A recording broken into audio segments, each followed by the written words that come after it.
The night was crisp, the kind of New York evening where the air carried the smell of roasted chestnuts from street vendors mixed with the distant tang of exhaust fumes. Ethan Caldwell adjusted the lapels of his tuxedo as he stepped out of the side entrance of the Waldorf Astoria, the charity gala still echoing in the background, with laughter and clinking glasses. He exhaled, relieved to escape the chatter of high society, when a sound tore through the night, sharp and desperate. "You can't just leave her there!" The words hit him like a cold slap. Ethan froze on the pavement, his eyes narrowing as the echo bounced between the narrow alley walls. His chauffeur, waiting by the black limousine at the curb, frowned. "Sir, is everything all right?" Ethan didn't answer. His heartbeat quickened as the sound repeated, a wail, smaller now, like a wounded bird. Something inside him refused to keep walking. He turned toward the alley, the polished leather of his shoes crunching against gravel. The smell changed here, rotting food, damp cardboard and metal. "Sir, don't," the chauffeur called, his voice cautious. "It's late. You don't want trouble in there." Ethan ignored him. The faint glow of a neon sign flickered overhead, painting the alley in uneven light. His eyes scanned the shadows. At first, he saw nothing but trash bags piled beside an overflowing dumpster. Then, movement. A small shape curled against the wall, shivering. He stepped closer. It was a child. Her hair was tangled, dark strands sticking to her tear-streaked face. A thin sweater clung to her frame, though the night bit with cold. A worn backpack was clutched to her chest, as though it were the last anchor she had left in the world. She didn't look up, only cried softly, rocking back and forth. Ethan's throat tightened. He had seen poverty before. He wrote checks for foundations that claimed to fight it. But this was different. It was raw, immediate, staring back at him from the cracked pavement of New York City. He crouched down slowly, his voice softer than he remembered it could be. "Hey, are you all right?" The girl flinched and pressed herself tighter against the wall, muttering something he couldn't catch. Her lips trembled. "Please," she whispered, barely audible. "Don't leave me here." Ethan's chest constricted. For a man used to boardrooms, mergers, and sharp calculations, the helplessness he felt now was unfamiliar, almost terrifying. Behind him, the chauffeur shifted impatiently. "Sir, let's call the police. This isn't for you to handle." But Ethan couldn't stand up. He couldn't walk away.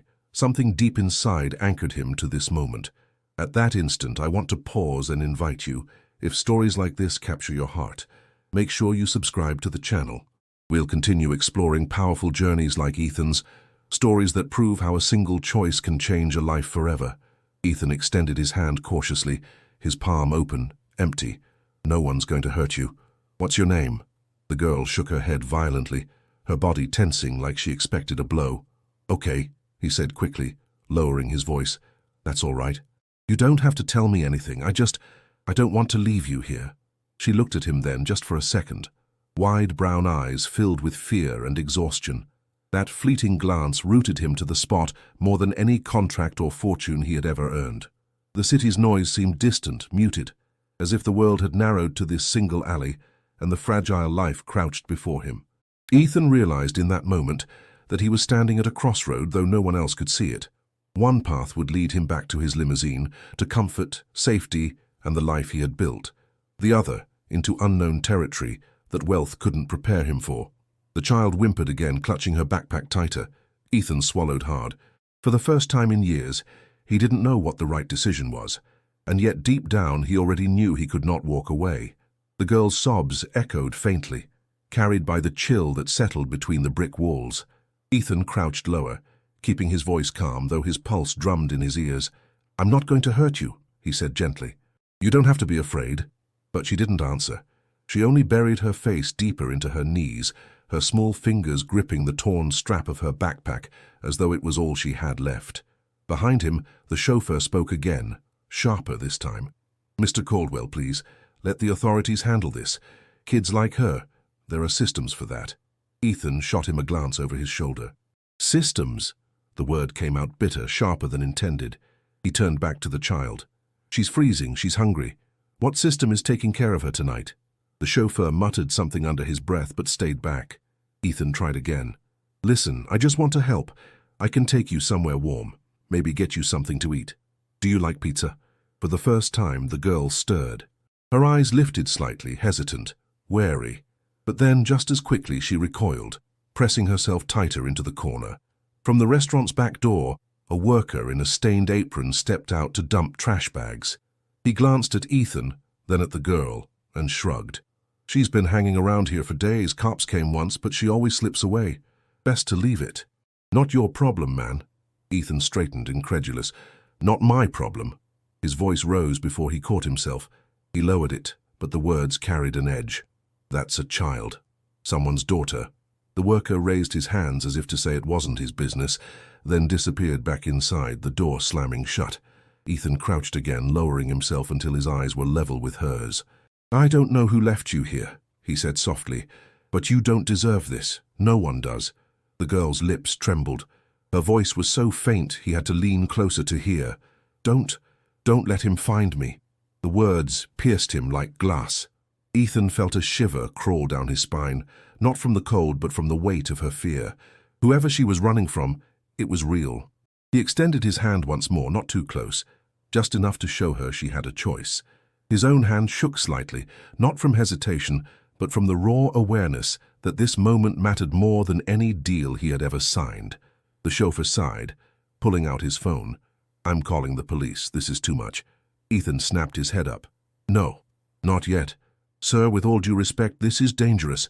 If anyone sees you here with a strange child, think about the headlines." The chauffeur's words landed heavily, but Ethan didn't flinch. He looked back at the girl, whose wide eyes reflected the faint flicker of neon. "I'm not leaving you here," he whispered. For a long moment there was silence, except for the hum of traffic at the street's edge. Then the girl shifted just slightly, the tiniest nod, though her hand never let go of the backpack.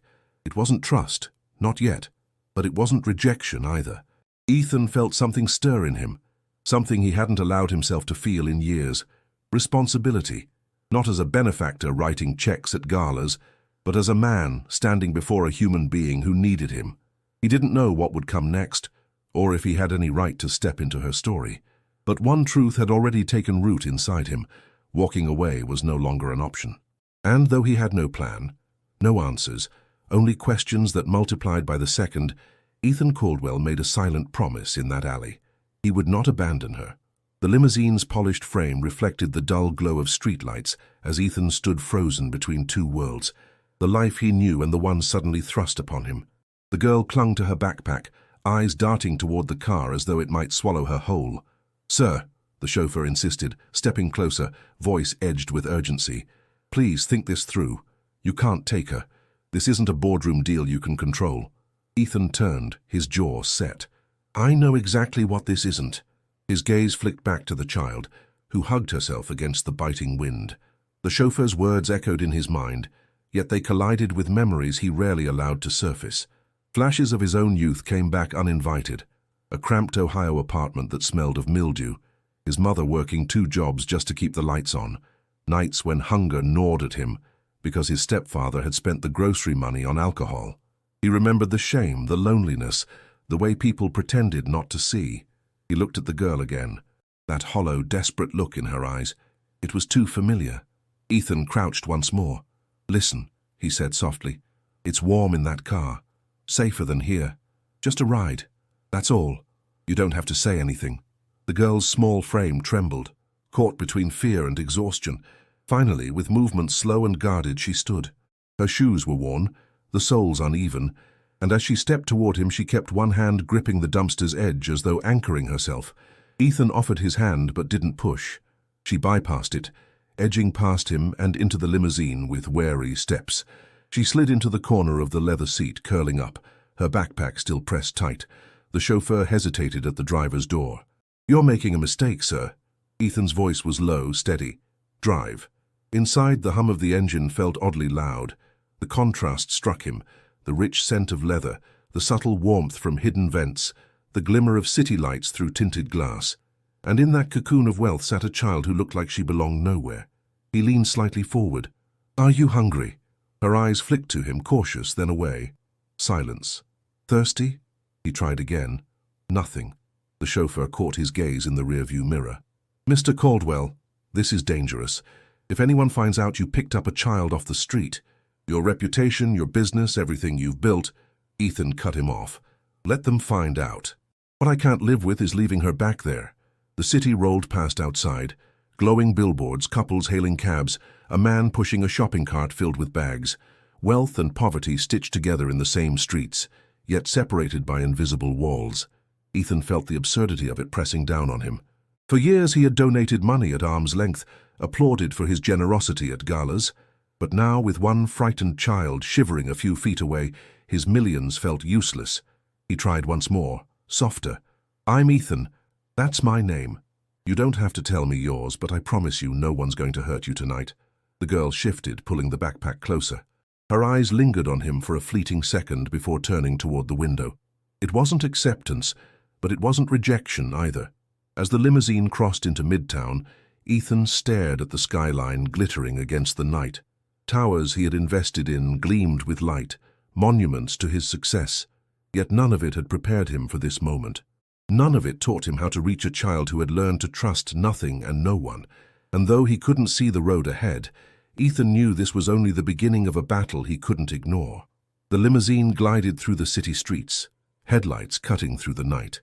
Inside, silence pressed heavy, interrupted only by the steady hum of the engine. The girl sat curled in the farthest corner of the seat, knees tucked to her chest, face hidden behind strands of hair. Her backpack was clutched so tightly that Ethan wondered if her knuckles might bruise. He leaned slightly forward, careful not to startle her. "We're headed somewhere safe," he said quietly. "You don't have to be afraid."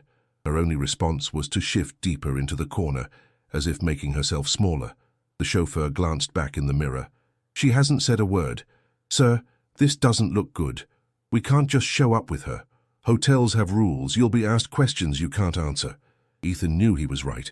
He also knew he couldn't send her back into the night. His eyes lingered on her trembling form, and he felt the weight of his wealth mocking him again. All the power he held in business meant nothing in this moment. He turned to her once more. "Would you like something to eat?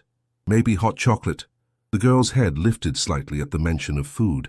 Her lips parted as though she might speak, but then she pressed them shut again and shook her head quickly, a flicker of fear crossing her face. Ethan exhaled slowly.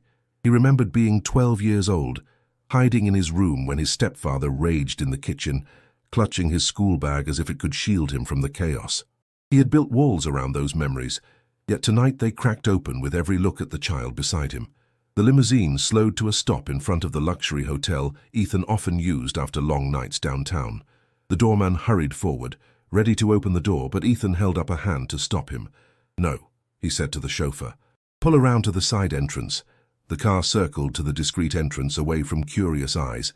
Ethan stepped out first, adjusting his tuxedo as if preparing for battle. He extended a hand into the back seat. The girl stared at it, then at him, suspicion flickering in her gaze. "You don't have to hold my hand," Ethan said gently, "but we do need to go inside. It'll be warm there. Just a bed and food, nothing else." She hesitated, then slid out cautiously, her small sneakers squeaking against the polished pavement. Inside, the receptionist, a young woman with kind eyes and a sharp awareness of discretion, froze when she saw Ethan with the girl. "Mr. Caldwell," she said, lowering her voice, "our policy doesn't usually allow—" Ethan interrupted softly, his tone calm but firm. "I need a room tonight, no questions." Her eyes flicked to the child, then back to him. Something in his expression must have convinced her, because she hesitated only a moment before nodding. "Of course, sir." She handed over the keycard, her voice even. "Suite on the 12th floor, we'll keep it quiet." Ethan offered a grateful nod. "Thank you." In the elevator, he glanced at the girl. She kept her distance, hugging the corner, silent as ever. But when the doors opened and she stepped into the room, a flicker of awe crossed her face, only to vanish as quickly as it appeared, replaced again by guarded suspicion. Ethan motioned toward the bed. "It's yours tonight. You don't owe me anything. Just rest." She climbed onto the edge, still gripping the backpack, eyes never leaving him. Ethan sat on the sofa across the room, loosening his tie. He felt the weight of her silence settle between them. It wasn't rejection. It was something deeper, heavier, as though words were a dangerous luxury she couldn't afford. And in that silence, Ethan realized he would need more than wealth or logic to reach her. Patience would be his only tool now. The suite was quiet except for the muted hum of the city outside. Ethan leaned back on the sofa, jacket draped over the armrest, his tie loosened.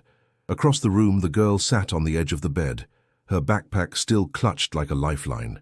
She hadn't spoken since whispering her plea in the alley.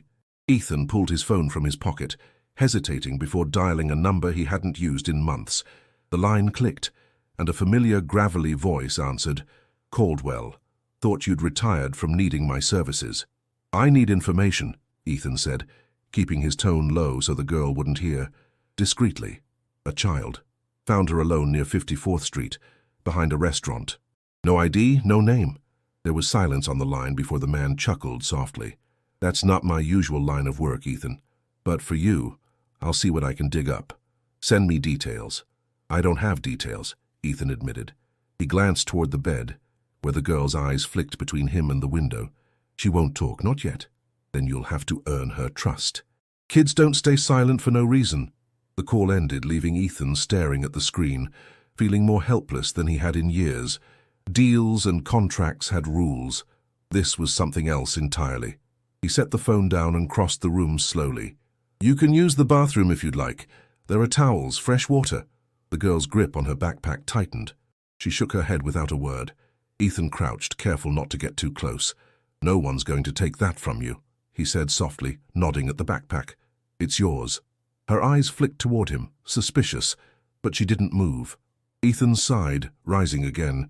He walked to the minibar, ignoring the expensive bottles of champagne and whiskey, and pulled out bottled water instead. Setting it on the nightstand, he stepped back. "If you're thirsty, it's here." Minutes passed. Then, when she thought he wasn't looking, her small hand darted out, unscrewing the cap with trembling fingers. She drank quickly, almost desperately, before pulling the bottle back into her lap. Ethan looked away, giving her space, but inside something twisted. She drank like someone who didn't know when she'd get water again. He sat back on the sofa, staring at the ceiling. Memories of his childhood crept in, unwelcome but relentless. Nights when he had hidden bruises under long sleeves, when his mother's tired eyes begged him not to ask questions she couldn't answer. He had promised himself long ago never to feel that powerless again. And yet here he was, a millionaire in a penthouse suite, powerless before a 6-year-old's silence. The phone buzzed again. It was the investigator. Ethan stepped into the adjoining room to answer. "Listen," the voice said, serious now. "Be careful. If you bring the authorities in, she'll go straight into the system. Foster care, shelters. You know how that works. Once she's in, you may never see her again." Ethan's jaw tightened. "So what do you suggest?" "Find out what she needs, what she's running from, then decide if you're willing to be part of it. But don't underestimate the risk. Kids like her, they don't end up in alleys by accident." The call ended, leaving Ethan staring out at the city lights. His reflection in the glass looked older, heavier, weighed down by something money couldn't solve. When he returned, the girl was still sitting in the same spot, eyes heavy with exhaustion, backpack clutched against her chest. Ethan lowered his voice. "You're safe here tonight." "I'll make sure of it." She didn't reply, but for the first time, her body eased slightly, the tension in her shoulders softening as sleep began to pull at her. Ethan sat in the dark, watching over her, the ghosts of his past stirring in the silence. Morning sunlight filtered through the curtains, painting soft lines across the carpet. Ethan stirred from the armchair where he had dozed off, still in his shirt sleeves, his body stiff from the awkward position. His eyes went immediately to the bed. The girl was still there, curled up on top of the blankets, her backpack beneath her head like a pillow. She looked impossibly small against the expanse of the mattress. He stood slowly, not wanting to wake her, but the creak of the chair drew her eyes open. For a moment, panic flashed across her face until she realized where she was. Her grip on the backpack tightened, and she sat up, pressing her knees to her chest. "Good morning," Ethan said quietly, his voice gentle. "You slept a little, that's good." She blinked at him, expression unreadable. "I ordered breakfast," he added, motioning to the tray the hotel staff had left at the door. Plates of scrambled eggs, toast, and fruit sat untouched. "You don't have to eat if you don't want to, but it's there." Her eyes lingered on the food, then darted back to him. Hunger was written on her face, but fear kept her frozen. Ethan stepped back, raising his hands in surrender. "I'll stay over here. No one will take it from you." Minutes passed before she finally slid off the bed, bare feet padding across the carpet. She climbed onto the chair nearest the tray, eyeing him as if expecting a trick. Then, cautiously, she reached for the toast. She ate quickly, almost desperately, as though the food might disappear if she didn't finish it fast enough. Ethan looked away, his chest tight. He wanted to say something, to ask questions, but he knew pressing too soon would only push her further into silence. When she slowed, her small fingers picking at the crust of the bread, Ethan tried again. "I told you my name last night. I'm Ethan." Her eyes lifted, studying him. "You don't have to tell me yours if you're not ready," he continued. "But it would help me, just so I know what to call you." For a long while she said nothing, the room filled with the distant hum of the city, muted through thick glass. Then, barely above a whisper, the word slipped out. "Maya." Ethan froze, the sound of it sinking into him. He repeated it softly, as though testing it. "Maya." She nodded once quickly, as if she might regret sharing even that. "That's a beautiful name," Ethan said, his voice steady, though something inside him shifted. "Thank you for telling me." Her face remained guarded, but the tension in her posture eased just slightly. For the first time, there was the faintest trace of recognition between them, an invisible thread binding her name to his memory. Encouraged, Ethan sat carefully on the far side of the sofa, keeping distance. "Maya, do you want to tell me where your mom or dad is?" The question shattered the fragile calm. Maya stiffened, eyes flashing with fear. She shook her head violently. "No, don't let him find me." Ethan's stomach knotted. "Who?" he asked softly. But she only buried her face in her knees, rocking back and forth, muttering the same phrase under her breath. "Don't let him find me. Don't let him find me." Ethan's throat tightened. He wanted to promise her that no one would touch her, that he could shield her from anything. But he knew enough not to make promises lightly. He leaned forward, voice calm. "Maya, I don't know who you're afraid of, but I swear to you I'll do everything I can to keep you safe." Her rocking slowed. She didn't look at him, but the words seemed to reach her, if only a little. Ethan sat back, exhaling slowly. At least now she had a name, and names carried weight. They were the first step toward reclaiming a story. The following afternoon, sunlight spilled across the polished marble floor of the hotel lobby. Ethan walked beside Maya, her small hand clutching the strap of her backpack, while her eyes darted nervously at the grand chandeliers overhead. He had convinced her to step out of the suite only for a short walk, thinking fresh air might ease her fear. Instead, it drew unwanted attention. Two uniformed officers stood near the revolving doors, speaking with the receptionist. One of them glanced at Maya, then at Ethan, his expression tightening. "Mr. Caldwell," the officer called, stepping forward. "Could we have a word?" Maya froze. Her grip on the backpack tightened, and her breathing quickened. Ethan knelt quickly, speaking softly. "It's all right. I'm here. No one's going to take you without me knowing." He stood and faced the officers. "What's this about?" The taller one spoke first. "We received a call. Someone reported a child fitting her description wandering near 54th Street last night. You wouldn't know anything about that, would you?" Ethan's jaw tightened. "I found her there, alone, freezing. I brought her here so she wouldn't have to sleep on the ground." The second officer's eyes narrowed. "Sir, you can't just pick up a child and keep her. That's not how this works. She needs to be turned over to Child Protective Services." Maya's face drained of color. "No," she cried suddenly, her small voice breaking through the air. "Don't let them take me." She pressed herself against Ethan's side, trembling. Ethan placed a hand on her shoulder, steady but gentle. "You see? She doesn't feel safe, and I'm not about to hand her over until I know she will be." The taller officer frowned. "With all due respect, that's not your decision to make. There are procedures." "I know all about procedures," Ethan interrupted, his voice sharper now. "I've funded half the child welfare organizations in this city. I've read the statistics. Do you know how many kids go missing in the system? How many are shuffled from one house to another like they don't matter?" The officers exchanged uneasy glances. Before the argument could escalate further, a woman approached from the lobby desk. She carried a file under her arm, her expression composed but alert. "I'm Sarah Monroe, Child Protective Services," she said, introducing herself with a nod. "I heard there was a situation." Ethan's gaze hardened. "So you're here to take her?" Sarah's eyes softened when they fell on Maya. "I'm here to make sure she's safe." She crouched to Maya's level, lowering her voice. "Hi, sweetheart. My name is Sarah. I want to help you." Maya hid her face against Ethan's arm, refusing to look at her. Sarah stood sighing. "Mr. Caldwell, I understand your concern, but the law requires me to take custody of her. We can't just allow private citizens to—" "She's not a case file," Ethan cut in. His voice carried the controlled intensity of a man used to commanding boardrooms. "She's a child who's terrified of being taken. Look at her." Sarah studied Maya again, then met Ethan's eyes. Something in her expression softened. "I can see she trusts you. That doesn't happen easily." "Then don't tear her away," Ethan pressed. "Work with me. I'll cover her expenses, hire care, whatever it takes. But don't throw her into a system she clearly fears." The officers shifted, uncomfortable with the rising tension. Sarah hesitated, torn between protocol and empathy. Finally, she lowered her voice. "I can delay the paperwork. Not forever, but long enough for us to understand what she's running from. But Ethan, this puts you under scrutiny. If something goes wrong, it's on you." Ethan didn't blink. "Then it's on me." Maya peeked up at him then, her eyes wide, shimmering with fragile hope. It was the first time she seemed to believe he might actually keep his promise, and though the future loomed uncertain, Ethan knew there was no turning back now.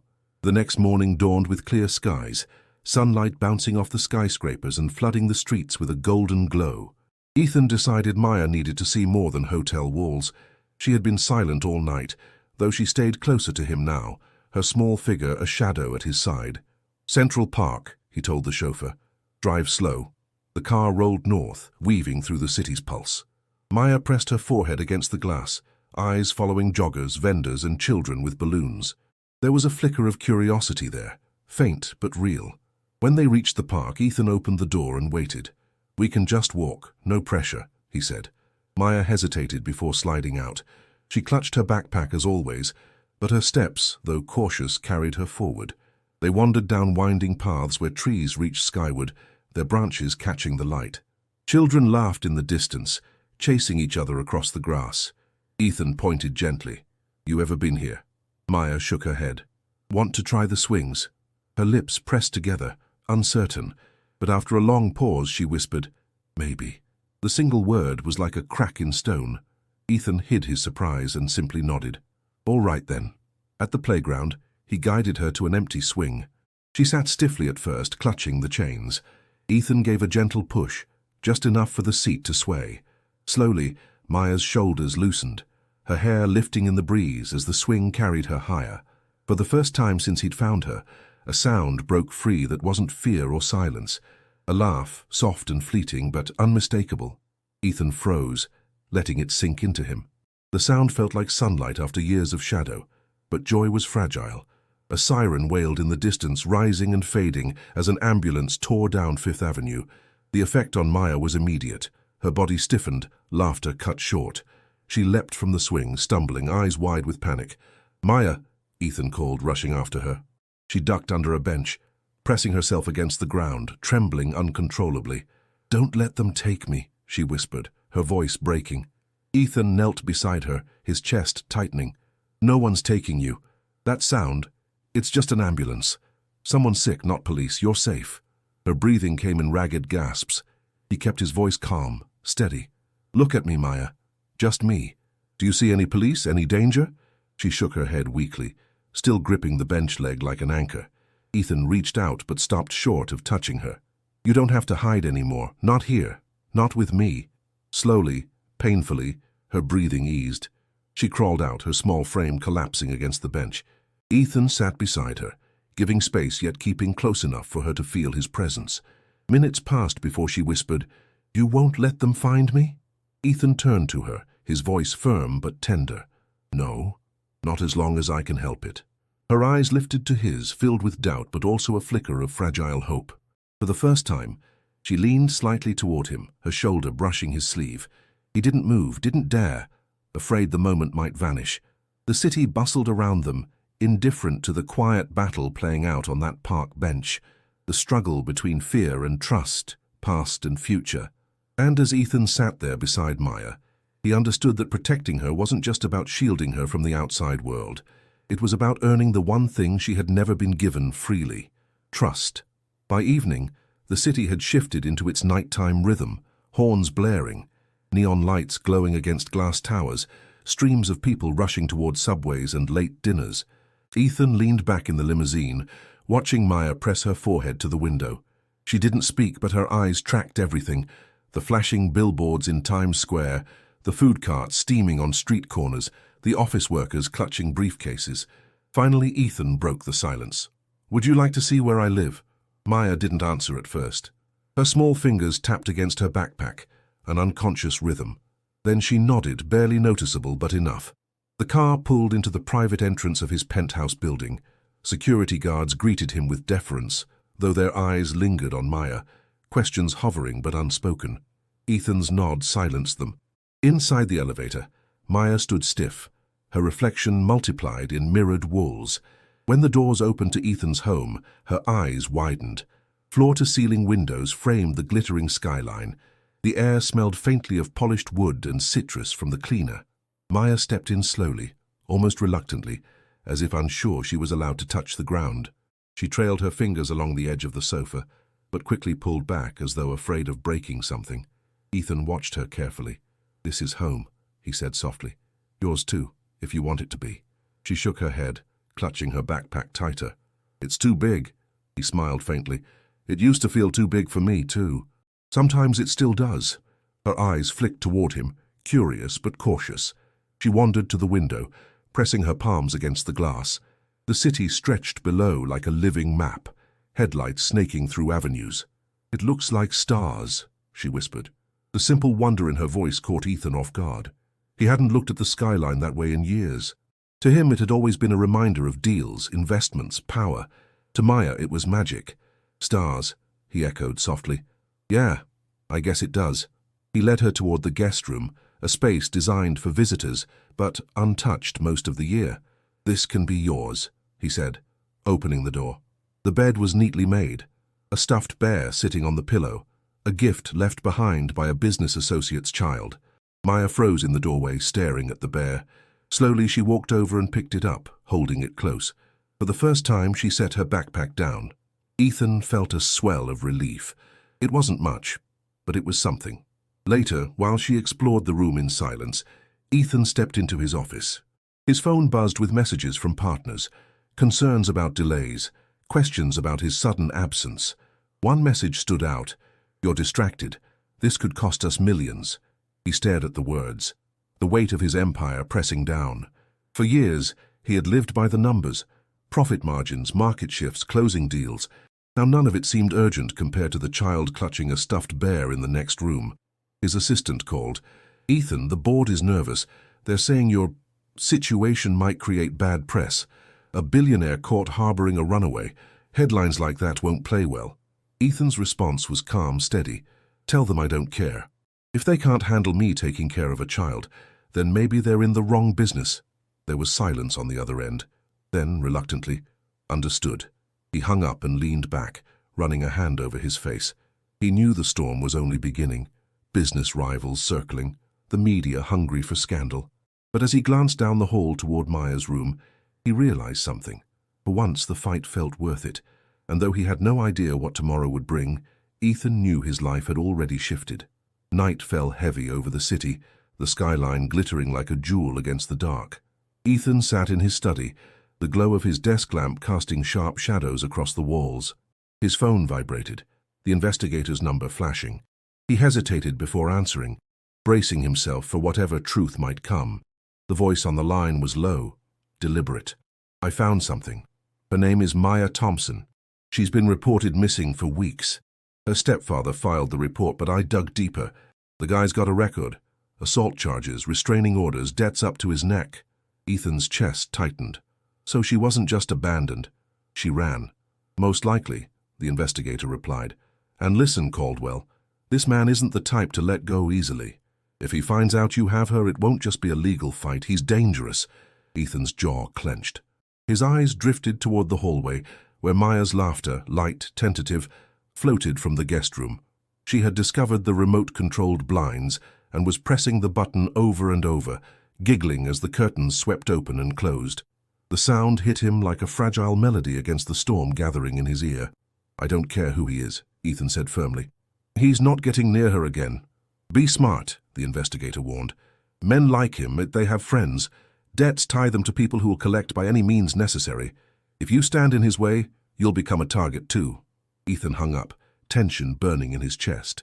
For the first time in years, fear coiled in him, not for himself, but for the child asleep under his roof. Later, when Maya settled into bed, clutching the bear, Ethan lingered at the doorway. "Good night, Maya," he said softly. She didn't answer, but she didn't push him away either. That was enough. When the suite was quiet, he poured himself a glass of scotch, the kind that usually marked celebrations or negotiations. Tonight it felt more like a shield. He stared out at the city lights, questions hammering inside his mind. How far was he willing to go? Could he face down not just lawyers and reporters, but violent men from Maya's past? His phone buzzed again, this time with a text from a blocked number. "You have something that doesn't belong to you. Give her back or you'll regret it." Ethan's hand tightened around the glass until it nearly cracked. He typed back with cold precision, "She's not a thing, and she's not yours." No reply came, but the threat lingered, heavy as the night. The next morning, Ethan joined Maya at breakfast. She poked at her cereal, still protective of her backpack. He forced a calm tone. "Maya, do you remember your mum?" Her spoon stilled. She nodded faintly, eyes clouding. She was kind. She used to sing when I was scared." "And your stepfather?" Ethan asked carefully. Her face tightened, the spark fading. "Don't talk about him. Please." Ethan's chest ached, but he nodded. "All right, we don't have to." For a moment silence stretched between them. Then Maya whispered, almost inaudible, "He'll come back. He always comes back." Ethan leaned forward, meeting her eyes. "Not this time, I promise you." She studied him, searching his face for cracks, for false comfort. Finally she nodded once, though fear still lingered in her gaze. As she returned to her cereal, Ethan knew promises alone wouldn't protect her. If Maya's past was coming to reclaim her, he would have to stand against it with everything he had. His money, his influence, his very name. And for the first time in his life, he realized he wasn't fighting for his legacy. He was fighting for hers. The courthouse smelled faintly of polished wood and paper, the air thick with tension. Ethan adjusted his tie, though it felt tighter than usual. He had faced senators, billionaires, and ruthless competitors, but nothing prepared him for this. Beside him, Maya sat quietly, her small legs swinging above the floor, clutching the bear he had given her. "Are you nervous?" Ethan asked softly. Maya nodded, her eyes darting toward the heavy oak doors that led into the courtroom. "What if they make me go back?" Ethan crouched to meet her gaze. "I won't let that happen. No matter what they say in there, I'll fight for you." The doors opened and they entered. The room was filled with murmurs, journalists scribbling notes, strangers whispering. The weight of public curiosity bore down on them. At the front sat the judge, a stern woman with silver hair who commanded silence with a single glance. On the opposite side of the room, Maya's stepfather sat with his attorney, his posture slouched yet defiant. His eyes locked onto Maya with a look that made her shrink into her chair. Ethan's stomach turned, rage simmering just beneath his calm exterior. The proceedings began. The stepfather's lawyer stood first, his tone smooth and confident. "Your Honor, my client has been unfairly painted as a villain. He is the legal guardian of this child. He reported her missing. He has every right to have her returned to him." Ethan's lawyer leaned close, whispering, "We'll counter. Stay calm." But Ethan couldn't stay calm when Maya's fingers gripped his hand like a lifeline. When it was his turn, Ethan rose. He wasn't a lawyer, but he had insisted on speaking. His voice carried through the room with a steadiness he barely felt. "Your Honor, I found Maya abandoned near a dumpster, alone, freezing, terrified. Whatever claim this man has to her, it is not the claim of a protector. It is the claim of someone she fears." The stepfather smirked, shaking his head. "That's nonsense. She's confused. Kids get scared, they run. Doesn't mean she wasn't safe with me." Ethan's fists clenched, but he forced his tone to remain measured. "Safe? She begged me not to let you find her. She shakes at the sound of sirens. That is not the fear of a child who feels loved. It is the fear of a child who has lived through trauma." The judge raised a hand, silencing the room. Her eyes lingered on Maya. "The child herself will speak. Only then will this court consider the truth." Maya stiffened, her face paling. She looked at Ethan, panic rising in her eyes. Ethan leaned close, whispering, "You don't have to be afraid. Just tell the truth. I'll be right here." She swallowed hard, then stood, clutching the bear tightly as she walked to the witness stand. Her small frame looked even smaller against the towering furniture. The clerk swore her in, and the judge spoke gently. "Maya, Can you tell us, in your own words, why you don't want to return to your stepfather?" For a long moment, silence filled the courtroom. Then Maya's voice, trembling but clear, broke through. "Because he hurt me. Because he yelled and hit and told me I was nothing. Because my mom, she's gone and he doesn't care. He only cares about himself." Gasps rippled through the room. The stepfather's smirk faltered. Ethan felt his chest tighten, pride and sorrow crashing together. He hadn't saved her with money or power. She had saved herself with truth. The judge's expression softened, though her tone remained firm. "Thank you, Maya." "That was very brave." Ethan's hand clenched into a fist at his side. Whatever the outcome, one thing was certain. He would never let her face that man alone again. The courtroom had fallen into a heavy silence after Maya's words, every ear straining to catch the trembling truth from her small voice. She sat in the witness chair, clutching the stuffed bear so tightly that its seams seemed to strain. Her gaze shifted between the judge and the polished floor, but her voice, once unlocked, carried more weight than anyone expected. The judge leaned forward slightly, her tone measured but gentle. "Maya, thank you for your honesty. Can you tell us a little more about why you are afraid?" Maya's lips trembled. She glanced at Ethan, who gave her a small nod of encouragement. She took a shaky breath. He would come home angry, all the time. If the house was messy, if dinner wasn't ready, if I made noise, he would yell, throw things. Sometimes he—" She stopped, squeezing her bear, her eyes filling with tears. "Sometimes he hit me." Gasps rippled through the courtroom. The stepfather's lawyer shifted uncomfortably, but the man himself leaned forward, his voice dripping with disdain. "She's lying. Kids make up stories when they don't get their way." Maya flinched at the sound of his voice. Ethan rose from his seat instinctively, but the judge raised a hand. "Enough. You will remain silent unless addressed." The courtroom quieted. Maya drew in another breath, her small voice trembling but gaining strength. "When I tried to tell my teacher, he found out. He said no one would believe me. He said I'd always have to stay with him because I was nothing without him."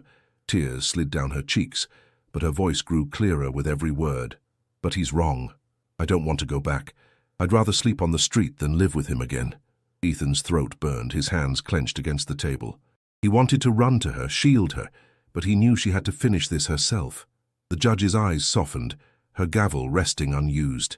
"Maya, you are very brave." "Thank you." Ethan's lawyer stood, seizing the moment. "Your Honor, the child's testimony makes it abundantly clear. Returning her to the custody of a man with a history of violence and criminal records would not only be reckless, it would be dangerous." The opposing lawyer shot up, his voice tight. "This is uncorroborated testimony from a frightened child. Children can be manipulated. My client reported her missing. That shows responsibility, not neglect." Ethan's voice broke through, steady but weighted with emotion. "She's not manipulated. She's terrified. Look at her. Look at what happens when she hears his voice." All eyes turned back to Maya. She had curled tighter into the chair, the bear pressed against her face, her shoulders trembling. No one could deny the truth written in her body. The judge exhaled, tapping her pen against the desk. "We will review all testimony and evidence before making a ruling, but let it be known, the court has heard the child, and her words will not be dismissed." Maya looked up at that, hope flickering in her tired eyes. As she stepped down from the witness stand, she stumbled slightly, and Ethan was there, steadying her. She clung to his sleeve as they walked back to their seats. When they sat, she whispered so only he could hear. "I did it. I told them." Ethan's voice cracked as he answered. "You were stronger than anyone in this room." For the first time, Maya's small hand reached for his without hesitation. And in that simple gesture, Ethan felt something shift inside him. An unspoken bond, fragile but unbreakable, forged not from wealth or obligation, but from trust and truth. Days later, the courthouse ruling arrived.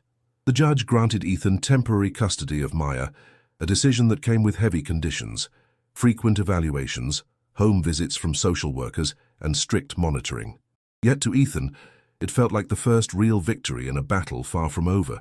When he told Maya the news, she stared at him as though afraid to believe it. "So, I don't have to go back?" "Not now.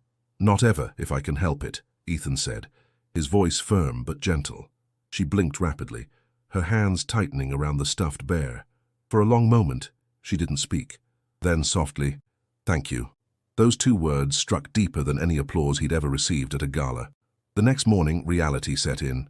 Ethan's penthouse, designed for solitude and business meetings, now had to function as a home for a child. At 7, Maya tugged on his sleeve. "I'm hungry." He glanced at the clock, realizing he'd slept through his usual routine. Right. Breakfast. The kitchen gleamed with marble counters and unused appliances. He opened the fridge, stocked with wine, bottled water, and gourmet leftovers, none of which resembled breakfast for a child. Maya peered inside, unimpressed. "You don't cook, do you?" she asked, raising an eyebrow. Ethan laughed awkwardly. "Not exactly, but I can learn." Within the hour, he stood at the stove, struggling to make scrambled eggs, while Maya watched skeptically from the counter. Smoke curled up, and the eggs looked more like rubber than food. She giggled, the sound light and unguarded. "That's terrible." He set the pan down, grinning despite himself. "All right, critic. What do you suggest?" "Cereal, milk. Easy." Together they poured cereal into bowls, Maya proudly taking charge. As they sat at the table, Ethan realized the simplicity of the moment outweighed any lavish meal he'd ever eaten. Later that day, Sarah Monroe arrived for the first official check-in. Her eyes scanned the apartment carefully, noting the guest room now transformed into Maya's space with books, blankets, and small toys Ethan had rushed out to buy. "You're adapting," Sarah said, a faint smile tugging at her lips. "I'm trying," Ethan admitted. "She deserves more than just shelter. She deserves a childhood." Maya peeked out from behind the doorframe, still shy but curious. Sarah crouched to her level. "How's it going, Maya? Do you feel safe here?" Maya nodded slowly. "He makes me cereal, even if he's bad at eggs." Sarah chuckled softly, making notes. Ethan felt a strange relief at Maya's answer. It wasn't about the luxury or the view. It was about the effort, the consistency. In the weeks that followed, Ethan's life shifted dramatically. Early mornings replaced late-night meetings. Instead of negotiating contracts, he was navigating school enrollment forms. His assistant called constantly about deals falling behind, but Ethan let the calls go unanswered more often than not. One evening, after helping Maya with homework at the dining table, he found himself staring at the paperwork. Numbers blurred on the page, but her laughter as she solved a problem pulled him back to the present. "See, I'm not dumb," she declared proudly. "I never thought you were," Ethan replied, smiling. "You're brilliant." She beamed, and in that moment, Ethan realized something profound. His identity was no longer tied to skyscrapers or boardrooms. It was tied to the little girl smiling across the table, her pencil smudges on the page proof of progress no spreadsheet could measure. The journey was messy, overwhelming, and filled with mistakes. But for the first time in years, Ethan felt alive. And though temporary custody was only a beginning, he knew deep down it was the start of something permanent. Weeks turned into months, and Ethan's life continued to transform in ways he hadn't expected. The penthouse, once silent except for the hum of electronics and the occasional clink of crystal glasses, now carried the sounds of pencils scratching homework sheets, the rustle of snack wrappers, and Maya's bursts of laughter echoing through its wide halls. One morning, Ethan stood at the stove again, determined to redeem himself after his first failed attempt at scrambled eggs. The kitchen smelled of butter and toast as Maya sat at the counter, swinging her legs. "You're concentrating too hard," she teased. "Relax." "I don't want another disaster," he replied, glancing at her with mock seriousness. The eggs came out fluffy this time, and when Maya took a bite, she grinned. Better, still not great, but better. Her approval felt like the highest praise Ethan had ever earned. Yet fatherhood was more than breakfasts and laughter. It was late nights when Maya woke from nightmares, crying out, her body shaking. Ethan would sit on the edge of her bed, speaking softly until her breathing slowed. It was juggling conference calls with school drop-offs, realizing he could no longer live for business alone. One afternoon, while walking her home from school, Maya slipped her hand into his. The gesture was small, but filled with trust. Ethan felt his throat tighten. "Long day?" he asked. She shrugged. "Math is hard, but my teacher says I'm getting better." "You are," Ethan said. "For you're stronger than you know." At home, Sarah Monroe visited for another evaluation. She watched carefully as Ethan and Maya interacted, noting the ease that had grown between them. When Ethan poured Maya a glass of milk and reminded her to finish her homework before television, Sarah smiled. "You're finding your rhythm," she remarked. Ethan exhaled, rubbing the back of his neck. I still don't know if I'm doing any of this right. Sarah shook her head gently. No parent ever does. The fact that you worry means you're doing better than most. Later that week, Ethan attended a dinner meeting with longtime business partners. The conversation circled around investments and profit margins, but Ethan's thoughts kept drifting to whether Maya had remembered to feed the goldfish they had picked out together. When one partner leaned in and said, "Caldwell, we're concerned. You're distracted, you've cancelled meetings. Is this child really worth jeopardizing your empire?" Ethan set his fork down. "She's not worth my empire," he said calmly. "She's worth more." The table fell silent. Some partners frowned, others exchanged wary glances, but Ethan didn't back down. For the first time in years, money no longer dictated his every decision. That night, he returned home to find Maya asleep on the couch, a book sprawled open on her chest. He draped a blanket over her and sat quietly, watching the rise and fall of her breathing. The city glittered beyond the windows, but his focus was here, in the quiet heartbeat of a life he hadn't expected, but now couldn't imagine without. As he sat there, she stirred, whispering in half-dream, "Dad?" The word pierced him, sharp and overwhelming. He froze, hardly daring to breathe. She hadn't called him that before. Her eyes remained closed, but she repeated it softly. "Dad." Emotion swelled in Ethan's chest, a mix of gratitude and ache. He reached out, brushing a strand of hair from her face. "I'm here," he whispered. And in that moment, Ethan Caldwell, billionaire, businessman, loner, understood what it truly meant to belong. Spring sunlight streamed through the windows of the courthouse when the final decision came. Ethan stood tall, Maya's small hand wrapped in his as the judge's voice carried across the room. After reviewing testimony, records, and evidence, the court finds that permanent custody will be awarded to Mr. Ethan Caldwell. Adoption proceedings are approved. The gavel struck once, firm and final. Maya gasped, looking up at him with wide eyes. "Does that mean forever?" Ethan knelt, his vision blurring as he smiled through the weight of emotion. "Forever, Maya.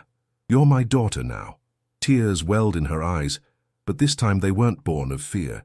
They were born of relief. She threw her arms around his neck, clinging tightly.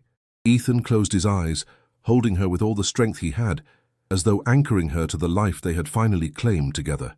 Outside the courthouse, cameras flashed, journalists shouted questions, but Ethan ignored them. He lifted Maya into the waiting car, shielding her from the noise. Inside, she leaned against him, her small voice steady. "I'm not scared anymore," he kissed the top of her head. "You never have to be." In the months that followed, their life reshaped itself with quiet certainty. The penthouse was no longer sterile. It was alive with Maya's drawings taped to the fridge, her laughter bouncing down the hallways, her shoes scattered by the door. Ethan found himself trading power lunches for afternoons at the park, conference calls for school recitals. He missed some deals, but he never missed a moment with her. One evening, as they sat on the balcony watching the city lights flicker like stars, Maya leaned against him. "You know what?" she said softly. "What's that?" "You saved me." Ethan shook his head gently. "No, Maya. You saved yourself. You were brave enough to tell the truth. I just listened." She smiled, her eyes reflecting the skyline. "Still, I'm glad you found me." "So am I," Ethan whispered, his chest tightening with gratitude. The world he once ruled with wealth and influence seemed smaller now compared to the bond he shared with her.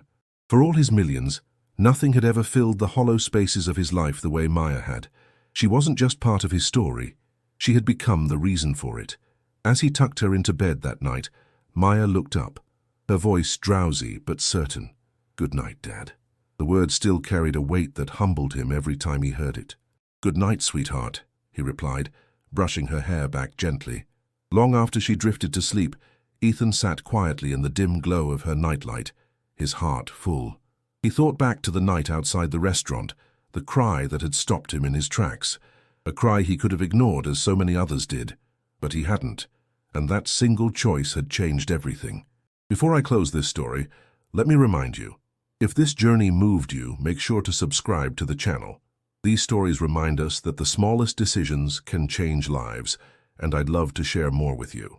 As Ethan reflected on the road behind them and the future stretching ahead, one truth stood out above all else. Sometimes the greatest treasures aren't found in boardrooms or bank accounts. They're found in the places most people overlook, in an alley behind a restaurant in the frightened eyes of a child who simply needed someone to stop, listen, and stay. So if you want to continue with another powerful story, click the suggested video now, because stories like this aren't just about what we gain, they're about what we give and how that changes us forever.